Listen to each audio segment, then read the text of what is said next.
you are, That October, Bob. you are the sole operator now with the news person of the most powerful broadcasting station in the area, and what did you do? Well, first of all, we had 3 news machines, United Press, Associated Press, and International News Service. As you know, in those days, every time we got a bulletin, the bell would ring 10 times.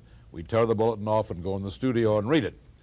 Well, this particular Saturday morning, all 3 machines were running the 10 bells. So I went to them, and there was silence. Nothing was printed.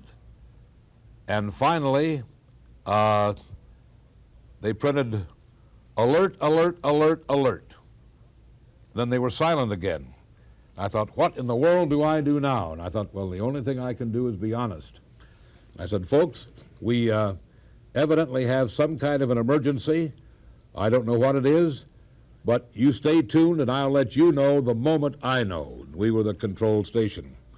And so I went back in the top 25, the record I had on was Easy Going on Your Nerves.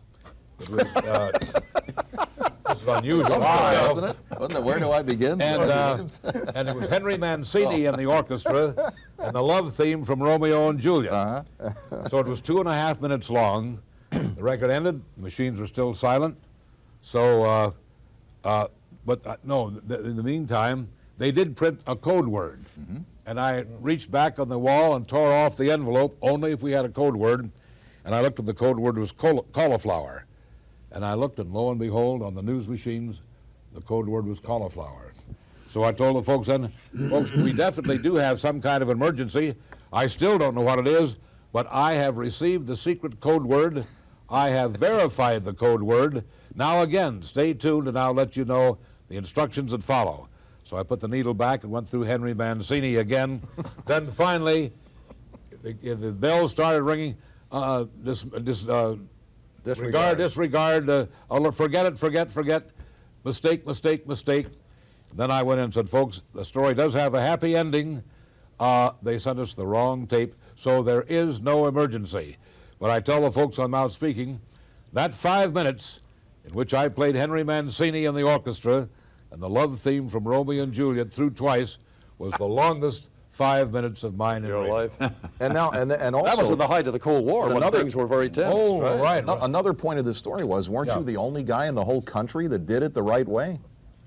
I don't know about that. I mean, wasn't that? Well, I'll tell you, I was Remember working in Cleveland at the time, and I was playing cards with one of the other disc jockeys, and I heard the 10 bells go off, and I thought, well, that's the Saturday morning test. It's 9:33. And it usually came about that. And so I ignored it. By the time I got back, I didn't, and I had to write a rather lengthy letter to the Federal Communications Commission explaining why I didn't do what you did. But I seem to remember, you weren't the only one. I seem to remember of all the 50,000 watt stations in the country that were supposed to alert all the smaller stations. The whole system actually fell apart. That Bob Sievers was the only one that actually followed it word for word and But I thought, and hit the alarm. Sure. I thought, in doubt though, what can you do other than be honest? Well, we're dealing here with a Navy man People who, listening to you, Yeah. with the Navy man who Oh, addressed the Joint Chiefs of Staff at That one really time. was my longest 5 minutes in radio.